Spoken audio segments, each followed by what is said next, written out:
Hello everyone. Today we are going to discuss a chapter in physics that is fun with magnets. In this chapter, we are going to discuss about some topics, that is story behind the discovery of magnets, types of magnet, magnetic and non-magnetic substance, property of magnet, how do a magnet develop, and attractive and repulsive nature of magnet. Students, first of all, you all play with magnet when you were kids. जब तुम लोग बच्चे होगे तो सब के सब सारे ही मैग्नेट्स के साथ खेले होंगे और तुम लोगों को अपने टॉयज़ में, अपने छोटे छोटे कार्स में मैग्नेट देखने मिलता होगा और उन मैग्नेट्स के साथ तुम लोग खेलना पसंद करते होगे। और या फिर हमारे लिए नया रिमोट कंट्रोल कार आता होगा और हम लोग अपना इंजीनियरिंग, छोटे से इंजीनियर हम लोग उस छोटे से ये रिमोट कंट्रोल कार पर अपना इंजीनियरिंग करके उसको खोल देते हैं और खोल के उसका मैग्नेट निकाल के और खेलना उससे शुरू कर देते हैं। वो मैग्नेट क्या करता था स्टूडेंट्स? वो मैग्नेट क्या करता था? तो वो मैग्नेट क्या करता था कि जितने भी लोहे के ऑब्जेक्ट्स होते हैं, आयरन से बने हुए जो भी ऑब्जेक्ट्स होते थे, उन चीज़ों को वो अट्रैक्ट करने का काम करता था। और वो जब अट्रैक्ट करता था तो हम लोग सोचते हैं, उस समय तुम लोगों के दिमाग में ये ज़रूर आता होगा कि ऐसा क्या इसमें होता है जो ये अट्रैक्ट कर पाता है, वो भी आयरन ऑब्जेक्ट को, लोहे से बने हुए चीज़ों को, वो आयरन से बने हुए ही चीज़ों को क्यों अट्रैक्ट कर पाता है, मैग्नेट कैसे आया, कैसे डेवलप हुआ, कितने तरह के मैग्नेट्स होते हैं, उसका क्या प्रॉपर्टी होता है, ये सारी चीज़ों के बारे में हम लोग इस चैप्टर में जानेंगे। एक और इंटरेस्टिंग चीज़ मैं तुम लोगों को बताती हूँ। तुम लोग मैग्नेट के बारे में बुलेट ट्रेन के बारे में सुना होगा, जो कि लैंड पर नहीं चलता है। जैसे नॉर्मल ट्रेन चलती है रेल की पटरी पर, वो रेल की पटरी पर नहीं चलता है। वो कहाँ चलता है? वो रेल की पटरी के हवा में वो फ्लोट करता है, रेल की पटरी पर नहीं, रेल की पटरी से थोड़ा ऊपर।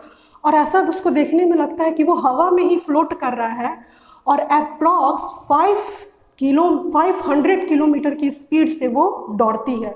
और वो नॉर्मल ट्रेन से जिसको हम लोग राजधानी ट्रेन और कौन सी स्पीड फास्ट ट्रेन है, उनसे बहुत ज़्यादा ही फास्ट वो चलती है। क्यों वो चल पाती है? क्यों उसका बुलेट ट्रेन हम लोग मैग्नेटिक उसमें उसके ट्रैक में मैग्नेट्स लगे रहते हैं और उस मैग्नेट की वजह से वो क्या होता है कि मैग्नेट के रिपल्सिव नेचर की वजह से वो उस रेल की पटरी से हल्का हवा में रेल की पटरी से ऊपर उड़ता है और उसी पर दौड़ता है। और फ्रिक्शन कम होने की वजह से वो बहुत ही स्पीड चल पाता है। फ्रिक्शन क्या है? तो फ्रिक्शन घर्षण, जब हम किसी एक ऑब्जेक्ट को दूसरे ऑब्जेक्ट पर रगड़ते हैं या चलते हैं तो वहाँ एक फोर्स प्रोड्यूस होता है जिसको हम लोग फ्रिक्शन कहते हैं। फ्रिक्शन के बारे में और भी हम लोग पढ़ेंगे, आगे पढ़ेंगे। अभी हम लोग मैग्नेट के बारे में पढ़ रहे हैं तो अभी हम लोग मैग्नेट के बारे में पढ़ेंगे। फर्स्ट हमारा टॉपिक क्या है? Story behind the discovery of magnet. Magnet का डिस्कवरी कैसे हुआ, कैसे हमारे यहाँ मैग्नेट आया। तो हमारे बुक में क्लास 2 बुक है। I hope you all have your books and ये चैप्टर खोल के ही रखोगे। हम लोग बुक के बारे में खोलो और इस हिस्ट्री क्या है उसके बारे में अब पढ़ा जाए कि क्या हमारा बुक कहता है। हमारा बुक 2 इवेंट्स के बारे में जानकारी देता है। पहला फैक्ट ये कहता है कि मैग्नेट जो है वो एशिया माइनर में ही उसका डिस्कवरी हो गया और वो पीस ऑफ आयरन से उसका डिस्कवरी हो गया। और दूसरा फैक्ट एक स्टोरी बताता है। वो स्टोरी क्या है? वो स्टोरी ये है कि एक मैग्नीज नाम का शेफर्ड था और वो शेफर्ड अपने गोट को चढ़ाने, ग्रेस कराने रॉक्स पर ले गया था। ग्रीक में रॉकी माउंटेन पे बैठा हुआ था अपने डंडे के साथ और उसके डंडे के नीचे वाले पोर्शन में एक लोहे का कुछ लगा हुआ था। और वो जब उस रॉक पर बैठा और रॉक पर बैठने के साथ उसने अपने डंडे को उस रॉक के पास रख दिया तो उस रॉक के बाद रखा, कुछ जब वो उठ के देख रहा है तो वो उसका जो डंडा था उस रॉक पर चिपका हुआ उसको दिखा। और वो जब उसको हटाया उस डंडे को, तो देख रहा कि ये डंडा तो इस रॉक में चिपक रहा है। और उसके चिपकने से उस समय ये पता चला कि ये जो रॉक है ये एक स्पेशल टाइप का रॉक है जो कि चीज़ों को अट्रैक्ट करता है, और चीज़ों को अट्रैक्ट करने के बाद चीज़ों को ये अट्रैक्ट करता है। और इस तरह से ग्रीक में ही मैग्नीस के नाम पर मैग्नेट का नाम मैग्नेटाइट रख दिया गया, और उस मैग्नेटाइट को हम लोग आज मैग्नेट के नाम से जानते हैं। मैग्नेटाइट क्या है? तो मैग्नेटाइट जो तो है आपका आयरन का ओर क्या होता है? तो कच्चा फॉर्म होता है आयरन का, किसी भी मेटल्स का, नॉन मेटल्स का कच्चा फॉर्म होता है, उसको हम लोग ओर्स कहते हैं। ओर्स क्या, मैग्नेटाइट का ओर्स क्या है आपका? तो फेरिक ऑक्साइड है। और फेरिक ऑक्साइड का आपका क्या ये है केमिकल नेम? तो Fe3O4। इसको हम लोग क्या कहते हैं? Ferric oxide. और यही फेरिक ऑक्साइड आपका क्या है? मैग्नेट का ओर है। और इस तरह से मैग्नेट जो है वो स्टोरी में आया। तो हम लोग अपनी बुक में क्या देखें? 2 फैक्ट्स के बारे में देखें। 2 फैक्ट्स क्या था? तो एक एशिया में आपका मैग्नेट डिस्कवर हो गया, और दूसरा आपका क्या है कि स्टोरी है जो ग्रीक में आपका मैग्नेट का डिस्कवरी हुआ। नेक्स्ट हम लोग क्या देखेंगे कि कितने तरह के आपके मैग्नेट्स होते हैं। मैग्नेट कितने तरह के होते हैं, जैसा कि हमारे टॉपिक में भी दिया हुआ है। There are 2 types of magnet. सबसे पहला होता है नेचुरल मैग्नेट, और दूसरा आपका होता है आर्टिफिशियल मैग्नेट। क्लास नाम से ही पता चल रहा होगा कि नेचुरल और आर्टिफिशियल मतलब क्या। नेचुरल मतलब नेचुरली जो उपलब्ध है मैग्नेट, नेचुरली जो हम लोगों को नेचर से ही मिल रहा है, और आर्टिफिशियल जिसको हम लोग बनाते हैं, जिसका प्रोडक्शन हमारे द्वारा किया जाता है, आर्टिफिशियली मैग्नेट। तो नेचुरल मैग्नेट में कौन कौन से मैग्नेट जो है आपके नेचुरल मैग्नेट में आते हैं? तो आपका बार मैग्नेट, सिलिंड्रिकल मैग्नेट, ये सब आपका नेचुरल मैग्नेट के टाइप है। नेचुरल मैग्नेट आपका लीडिंग स्टोन भी जिसको कहते हैं, ये भी आपका नेचुरल मैग्नेट का ही एग्जाम्पल है। और नेचुरल मैग्नेट जो है वो बहुत स्ट्रांग होता है, और लेकिन इसका मैग्नेटिक पावर लो होता है। कहने का मतलब क्या? मैग्नेटिक पावर का मतलब क्या कि कोई भी आयरन से बना हुआ ऑब्जेक्ट कितने स्ट्रेंथ के साथ ऑब्जेक्ट को अट्रैक्ट कर पा रहा है, वो उसका मैग्नेटिक पावर होता है। आयरन से बना हुआ तो सारे मैग्नेट आयरन के बने हुए चीज़ों को अट्रैक्ट करते हैं, लेकिन कोई मैग्नेट जो होता है वो काफ़ी इस डिस्टेंस पे, अगर थोड़े से ही डिस्टेंस पर अगर आपका रखा रहता है तो वो अट्रैक्ट कर लेता है आपकी मैग्नेट आयरन को। और एक मैग्नेट ऐसा होता है जो काफ़ी नज़दीक ले जाते हैं हम लोग, तब जाके वो अट्रैक्ट कर पाता है। मतलब कहने का मतलब है कि वो ज़्यादा मैग्नेटिक फील्ड प्रोड्यूस नहीं कर पाता। ये मैग्नेटिक फील्ड, ये सब के बारे में हम लोग आगे पढ़ेंगे कि ये सब क्या होता है। अभी बस इतना जानो कि मैग्नेटिक पावर, मैग्नेट का स्ट्रेंथ होता है कि वो कितने स्ट्रेंथ के साथ ऑब्जेक्ट को अट्रैक्ट कर पा रहा है, उसी को लोग उसका मैग्नेटिक पावर कहते हैं। तो जो नेचुरल मैग्नेट होता है उसका मैग्नेटिक पावर कम होता है। आर्टिफिशियल मैग्नेट क्या होता है बताए अभी कि आर्टिफिशियल मैग्नेट आपका हमारे द्वारा बनाया गया मैग्नेट होता है, और इसका मैग्नेटिक पावर नेचुरल मैग्नेट के पावर से काफ़ी ज़्यादा होता है अगर कंपैरिजन किया जाए तो। कहने का मतलब क्या कि नेचुरल मैग्नेट का भी आपका मैग्नेटिक, आई होप तुम लोगों को समझ में आ रहा हो। नेचुरल मैग्नेट के पास मैग्नेटिक पावर होता है, आर्टिफिशियल मैग्नेट के पास भी अपना मैग्नेटिक पावर होता है, बट दोनों में से अगर कहा जाए कि कौन ज़्यादा मजबूत होता है, कौन ज़्यादा स्ट्रॉन्ग होता है तो हम लोग कहेंगे आर्टिफिशियल मैग्नेट के पास। हम लोग इसको बनाते हैं, हम लोग इसको बनाते हैं अपने ये के लिए, सुविधा के लिए, और इस वजह से आपका आर्टिफिशियल मैग्नेट के पास मैग्नेटिक पावर ज़्यादा होता है। क्यों होता है, कैसे होता है, आगे पढ़ेंगे। फिर आगे कह रहा है, अब हम लोग नेक्स्ट टॉपिक में जाते हैं।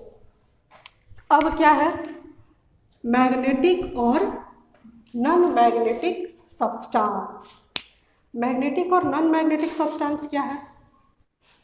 हम जब स्टार्टिंग किए हैं पढ़ाने का तो हम एक बात बार बार रिपीट कर रहे थे, क्या कि मैग्नेट जो है वो आयरन से बने हुए ऑब्जेक्ट को अट्रैक्ट करता है, निकेल से भी बने हुए ऑब्जेक्ट को भी अट्रैक्ट कर लेता है, लेकिन मोस्टली आयरन से बने हुए ऑब्जेक्ट को अट्रैक्ट करता है। कहने का मतलब क्या कि जो मैग्नेट है वो सारे ऑब्जेक्ट को अट्रैक्ट नहीं करता है।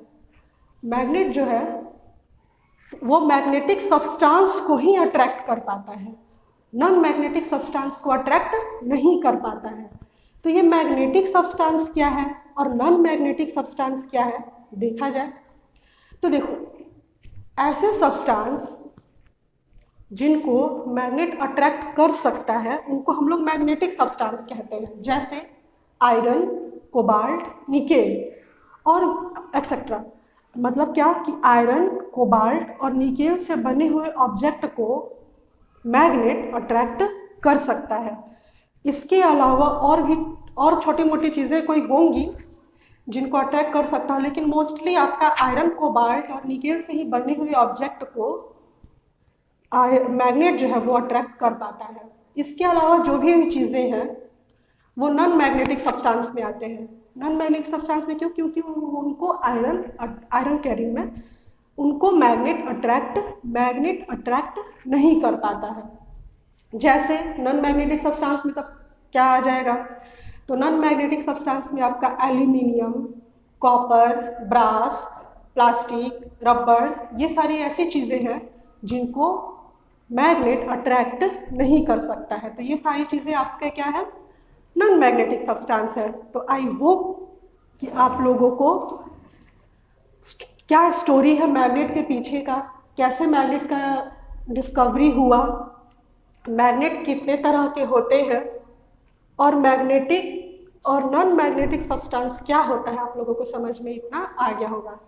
इसके बाद हमारी बुक में एक छोटी सी एक्टिविटी दी हुई है, और वो छोटी सी एक्टिविटी क्या है, तो वो एक्टिविटी ये है कि हमारे बुक में कुछ एग्जाम्पल दिया हुआ है, कुछ सब्सटेंस के बारे में दिया हुआ है, और उसमें पूछ रहा है हमारे से कि वो क्या है, मैग्नेटिक सब्सटेंस है या नहीं है। जैसे सबसे पहला पूछ रहा है प्लास्टिक रूलर, क्या प्लास्टिक रूलर एक मैग्नेटिक सब्सटेंस है या नॉन मैग्नेटिक सब्सटेंस है? मैग्नेटिक सब्सटेंस क्या, जिसको मैग्नेट जो है वो अट्रैक्ट कर सके, और नॉन मैग्नेटिक सब्सटेंस क्या, जिसको मैग्नेट अट्रैक्ट नहीं कर सके। तो प्लास्टिक रूलर प्लास्टिक से बना हुआ है, हम लोग अभी देख के आए हैं कि प्लास्टिक जो है वो नॉन मैग्नेटिक सब्सटेंस में आता है, तो प्लास्टिक आपका क्या हो जाएगा, नॉन मैग्नेटिक सब्सटेंस हो जाएगा। फिर से पेंसिल दिया है, पेंसिल क्या है आपका, मैग्नेटिक सब्सटेंस है या नॉन मैग्नेटिक सब्सटेंस है? तो ऑफकोर्स ये भी आपका क्या है, नॉन मैग्नेटिक सब्सटेंस है, क्योंकि इसको भी मैग्नेट जो है वो अट्रैक्ट नहीं कर सकता है।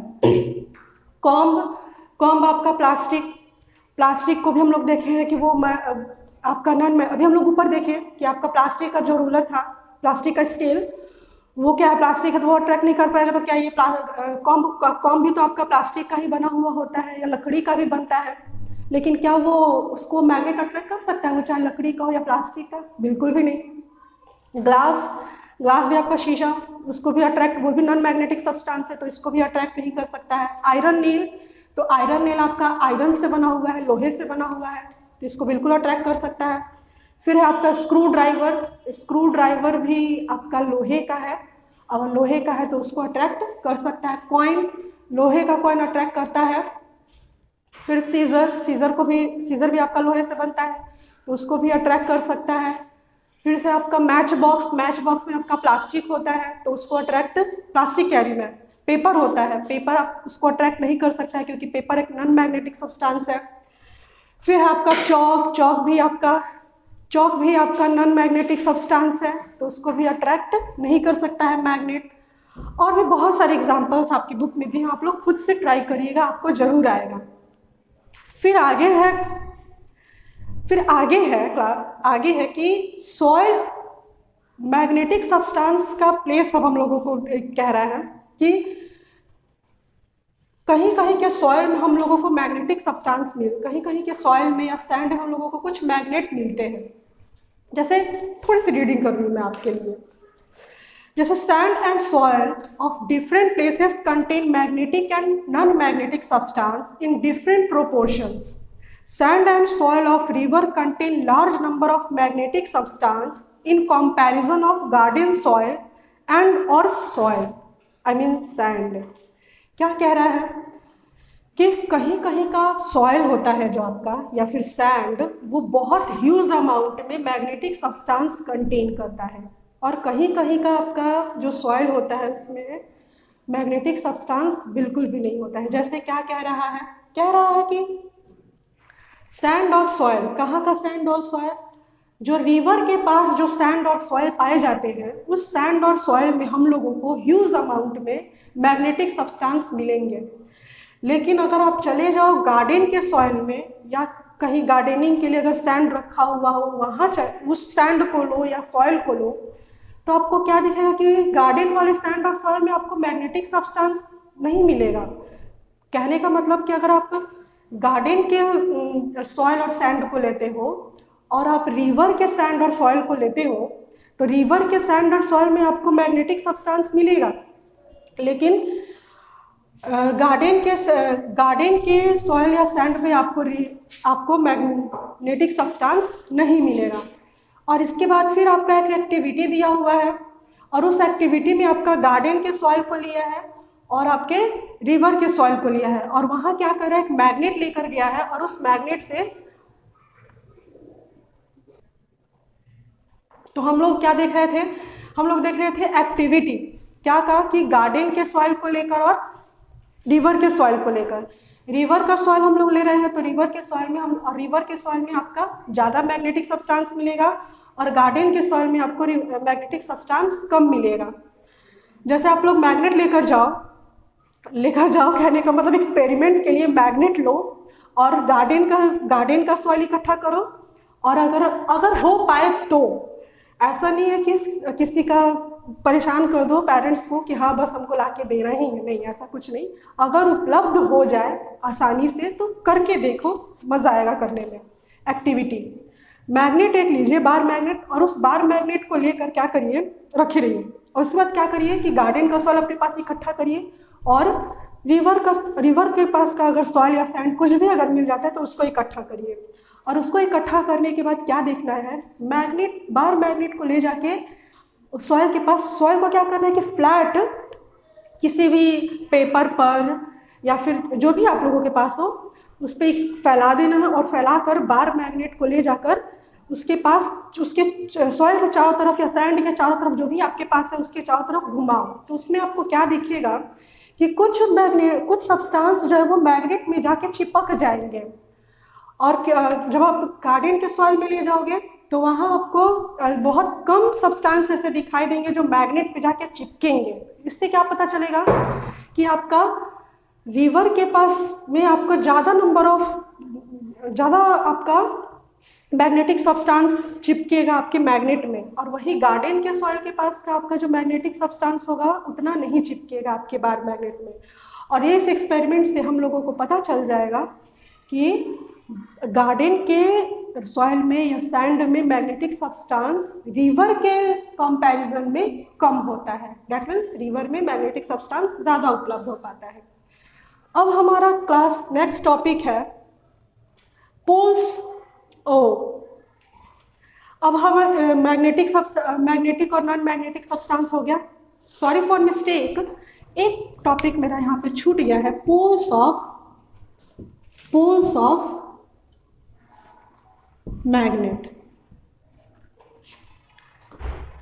आई मीन इसी में है मैग्नेटिक, आपके मैग्नेटिक और नॉन मैग्नेटिक में ही आ जाएगा। देखा जाए क्या है next topic, poles of magnet. Magnet को आप कभी भी लेते हो तो वो ऑलवेज पोल्स में ही एग्जिस्ट करता है। Magnet always exist in poles. How many kinds of poles in magnet? In a bar magnet, there are two kinds of pole, north pole and south pole. North pole is indicated by N and south pole is indicated by S. आप magnet को चाहे कितने भी pieces में कर लो, लेकिन always magnet में ये दो पोल्स जरूर होगा। कहने का मतलब क्या? कहने का मतलब ये, जैसे ये मैंने बार मैग्नेट लिया और इस बार मैग्नेट को मैं क्या करूं कि दो पीसेस में तोड़ दूं। इस बार मैग्नेट को मैंने दो पीसेस में तोड़ दिया, एक ये और एक ये, तो क्या इसका नॉर्थ इसमें आ गया और इसका साउथ इसमें चला गया? बिल्कुल भी नहीं। जब हम लोग मैग्नेट को डिवाइड करते जाएंगे तो डिवाइड करने के साथ साथ उसमें पोल्स भी ऑटोमेटिक डेवलप होते चले जाएंगे। कहने का मतलब ये कि अगर यहाँ पे अगर इसका नॉर्थ पोल आएगा तो यहाँ पे इसका साउथ पोल ऑटोमेटिक आ जाएगा। अगर यहाँ पे इसका साउथ पोल है, यहाँ पे अगर इसका साउथ पोल है तो यहाँ पे इसका नॉर्थ पोल आएगा। मतलब क्या कि आप मैग्नेट को चाहे कितने भी पीसेस में बांट दो, मैग्नेट जो है वो ऑलवेज पोल्स में ही एग्जिस्ट करते हैं। और पोल्स में एग्जिस्ट करने का एक और भी मतलब भी है इसका कि मैग्नेट का जो मैग्नेटिक पावर होता है वो सबसे ज़्यादा उसके पोल पर होता है। ये जो पोर्शन है, ये मैग्नेट का जो मैग्नेटिक पावर है, मतलब इसका जो स्ट्रेंथ है, सबसे ज़्यादा इसके पोल्स पर ही होता है, नॉर्थ पोल पर और साउथ पोल पर। कहने का मतलब ये है कि अगर आप किसी चीज़ को मैग्नेट के पास ले जाते हो, मैग्नेटिक सब्सटेंस को अगर मैग्नेट के पास ले जाते हो तो वो मैग्नेटिक सब्सटेंस जो है अपने पोल्स के अकॉर्डिंग या तो वो नॉर्थ की तरफ अट्रैक्ट होगा या फिर साउथ की तरफ अट्रैक्ट होगा। बहुत रेयर ही केस में आपको दिखेगा कि आपके मैग्नेट के बीच में अट्रैक्ट होता हुआ दिखाई दे।